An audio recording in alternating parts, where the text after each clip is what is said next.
मुंबईत काँग्रेसचे प्रवक्ते अतुल लोंढे यांनी उपमुख्यमंत्री सुनेत्रा पवार यांच्यावरील वादग्रस्त ट्विटबाबत पक्षाची भूमिका स्पष्ट केली आहे। महाराष्ट्र प्रदेश काँग्रेसच्या अधिकृत एक्स हँडलवरून करण्यात आलेल्या ट्विटचा उद्देश सुनेत्रा पवार यांचा अपमान करण्याचा नव्हता, तर तो राम मनोहर लोहिया यांच्या राजकीय संदर्भावर आधारित असल्याचं त्यांनी सांगितलंय। प्रतिक्रिया उमटल्यानंतर ते ट्विट तातडीने हटवण्यात आले। प्रदेशाध्यक्ष हर्षवर्धन सपकाळ यांनी देखील खेद व्यक्त केलाय असं लोंढे म्हणालेत। यानंतर सुरू असलेला वाद हा केवळ राजकीय फायदा घेण्याचा प्रयत्न आहे।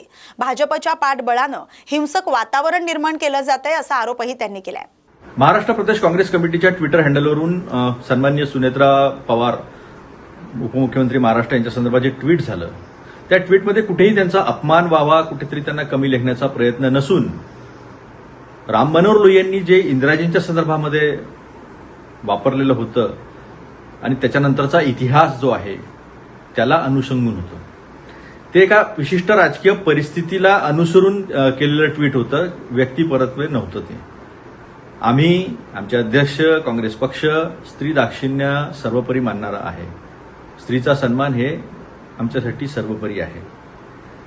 सगळ्यांनी पाहिलं त्या प्रेस कॉन्फरन्समध्ये कशा पद्धतीनं कोणाचं वागणं कसं होतं, कसं पत्रकारांना दाबण्यात आलं, त्याच्या अनुषंगाने ते होतं।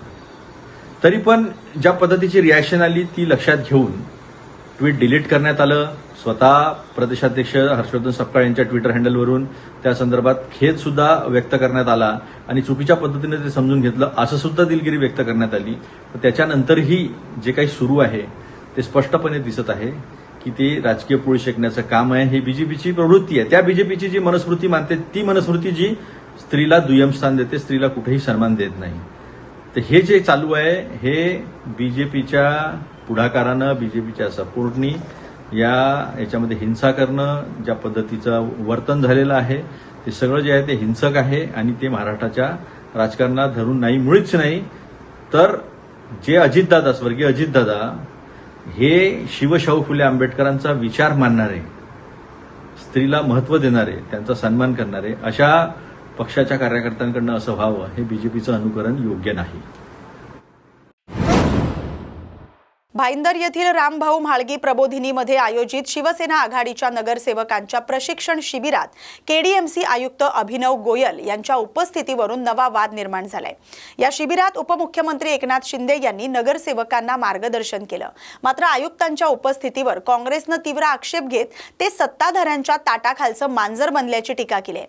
शहरातील पाणी तुंबणं, खड्डे आणि रुग्णालयातील समस्यांकडे दुर्लक्ष करून प्रशासन राजकीय कार्यक्रमांना उपस्थित राहत असल्याचा आरोप काँग्रेसनं केलाय।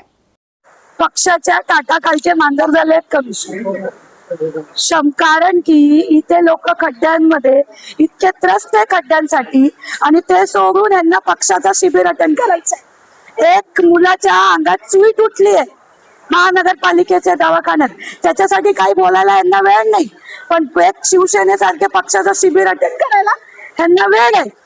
लोकांची लोकहिताची कामं सोडून हे करतायत।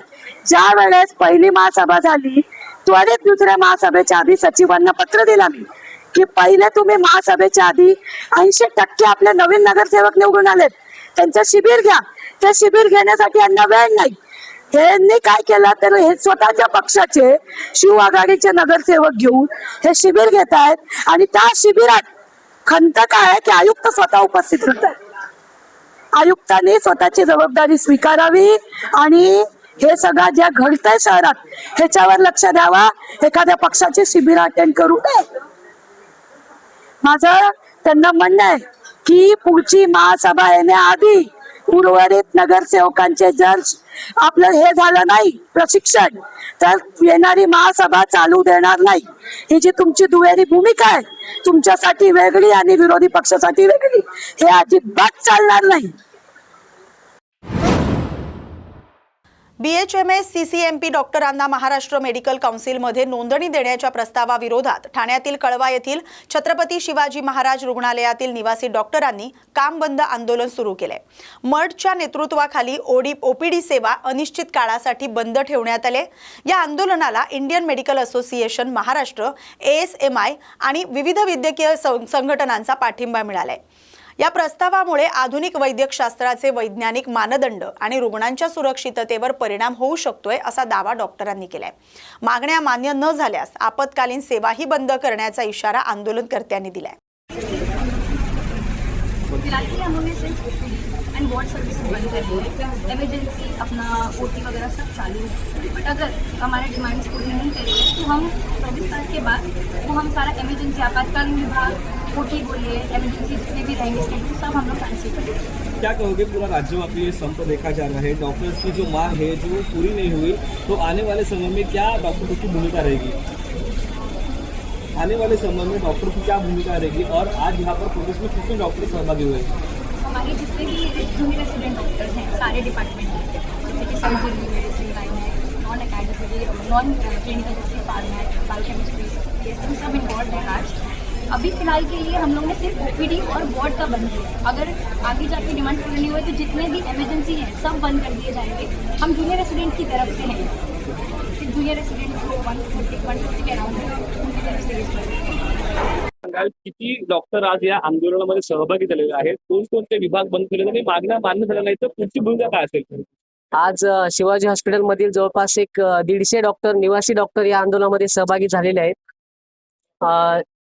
आज या 150 डॉक्टरांनी सर्व ओपीडी वार्ड आणि बाकी फक्त आपत्कालीन सेवा सोडून बाकी सगळ्या सेवा देणे बंद करण्यात आलेल्या आहेत। आणि जर 24 तासात ह्या मागण्या मान्य नाही झाल्या तर आपत्कालीन विभाग, ज्याला आपण इमर्जन्सी म्हणतो, ते सुद्धा बंद होईल आणि त्यामुळे इमर्जन्सी मध्ये पेशंटला खूप याचा धोका होऊ शकतो। शासनाने याची गंभीरपूर्वक दखल घ्यावी। आमचा हा विरोध कोणत्या डॉक्टरला किंवा कोणत्या BHMS डिग्रीचा किंवा कोणत्या डॉक्टरचा अपमान करण्याचा आमचा हा स्ट्राईक नाही। फक्त आमची मागणी एवढीच आहे की त्यांची होमिओपॅथी ब्रांच मध्ये त्यांनी त्याच्यामध्ये प्रॅक्टिस करावी, त्यांनी ॲलोपॅथीमध्ये येऊन ॲलोपॅथी होमिओपॅथी मिक्स करून पेशंटला त्याचा धोका होण्यास टाळावं। तर सरकारने ह्या बाबीचा गंभीरपूर्वक विचार केला पाहिजे। जर युवकांच्या आंदोलनाच्या पार्श्वभूमीवर ठाणे शहरात विविध ठिकाणी मी जेनझी आहे, मी दोघांच्याही बाजूने आहे अशा आशयाचे लक्षवेधी बॅनर झळकलेत। या बॅनरमधून मी भारतीय जवानांचा अपमान करणाऱ्या घोषणांना साथ देणार नाही, शिक्षणाचा मान, जवानांचा सन्मान आणि राष्ट्र प्रथम असा संदेश देण्यात आलाय। आंदोलनानंतर शहरात लावण्यात आलेल्या या बॅनर्समुळे नव्या चर्चेला सुरुवात झाली। नागरिकांचं लक्ष या संदेशाकडे वेधलं जातंय। उपमुख्यमंत्री सुनेत्रा पवार यांच्यावरील कथित गुंगीगुडिया वक्तव्याच्या निषेधार्थ नवी मुंबईत राष्ट्रवादी काँग्रेस अजित पवार गट आक्रमक झाले। पक्षाच्या कार्यकर्त्यांनी महाराष्ट्र प्रदेश काँग्रेस कमिटीचे अध्यक्ष हर्षवर्धन सपकाळ यांच्या विरोधात जोडेमारो आंदोलन करत जोरदार घोषणाबाजी केली। यावेळी राष्ट्रवादी काँग्रेसचे नवी मुंबई जिल्हाध्यक्ष भरत जाधव यांनी हर्षवर्धन सपकाळ यांनी तात्काळ जाहीर माफी मागावी अशी मागणी केली, अन्यथा त्यांच्या पुतळ्याचं जाहीर दहन करण्यात येईल असा इशाराही त्यांनी दिलाय। काँग्रेस पक्षाचे प्रदेश अध्यक्ष श्री हर्षवर्धन सपकाळ यांनी आमच्या नेत्या, राज्याच्या पहिल्या उपमुख्यमंत्री, आमच्या राष्ट्रीय अध्यक्षा राष्ट्रवादी काँग्रेस पक्षाच्या आदरणीय सुनेत्राताई पवार यांच्याबाबत गुंगीगुडिया असा जो उल्लेख केला, हा अशोभनीय आहे आणि पुरुष प्रधान राजकारणाला साजेसा आहे, हे काँग्रेसने त्यांच्या कालच्या बोलण्यातून दाखवून दिलं। आणि वास्तविक पाहता याचा निषेध करण्यासाठी संपूर्ण राज्यभर आमची निदर्शने चालू आहेत आणि त्यातला आज आम्ही हा निदर्शनाचा पहिला टप्पा केलेला आहे। आम्ही आपल्या माध्यमातून हर्षवर्धन सपकाळ यांना इशारा देत आहोत की त्यांनी पुढील 8 दिवसात जर माफी मागितली नाही तर ह्याच चौकामध्ये त्यांचा पुतळा जाळायला सुद्धा आम्ही कमी करणार नाही। आणि त्याच्याही नंतर जर त्यांची बुद्धी जागेवर आली नाही तर त्यांना यदि वेळ भेटत तर त्यांनी नवी मुंबईत येऊन दाखवावं ते कसे नवी मुंबईच्या रस्त्यावरून फिरतायत, हे आमचे कार्यकर्ते बघतील, आमची महिला ब्रिगेड बघेल, याचा मला विश्वास आहे। हे काही लोकांची बऱ्याच राजकीय पक्षामध्ये असतं किंवा राजकीय व्यक्तींचंही असतं की स्वतःचं अस्तित्व दाखवण्याची, अस्तित्व टिकवण्याची किंवा अस्तित्व सिद्ध करण्याची लढाई चालू असते। तशी संपूर्ण देशामध्येच काँग्रेस पक्षाची परिस्थिती आहे आणि हे अशा चुकीच्या लोकांमुळे झालेले आहे। जर यांच्याकडे काम करणारे चांगले नेते असते, काम करणारे चांगले कार्यकर्ते असते तर आज त्यांना अस्तित्व दाखवण्यासाठी लढण्याची वेळ नसते आली। काँग्रेस पक्ष हा कधी, तुम्ही मला सांगा, काँग्रेस पक्षाची पाठच्या 15 दिवसातली, महिन्याभरातली एखादी बातमी दाखवा, काँग्रेस पक्षाने हे केलं, काँग्रेस पक्षाने ते केलं, काँग्रेस पक्षाच्या नेत्यांनी हे केलं। महिना 2 महिन्यात कसल्याही प्रकारचा अधिवेशनापुरतं तात्पुरतं काय असेल तो चर्चेचा विषय, पण जनमानसात आंदोलनात्मक स्वरूपाचं काय काम केलं तर मग आपण काय करू शकतो? तर काही नाही केलं तर चर्चेत येऊ शकतो। म्हणून हे काहीतरी फालतू विधानं करायची आणि चर्चेत यायचं एवढाच विषय। म्हणजे आज काँग्रेस माहित नव्हती, या आंदोलनामुळे लोकांना माहित पडायला लागले की काँग्रेस जिवंत आहे, हे उदाहरण आहे, त्यातलं दुसरं काही नाही। पण त्यांच्या या कृतीतून आहे ना, आहे तुझं काँग्रेसला भविष्य काळामध्ये लुप्त पावल्याशिवाय राहणार नाही, मला विश्वास आहे.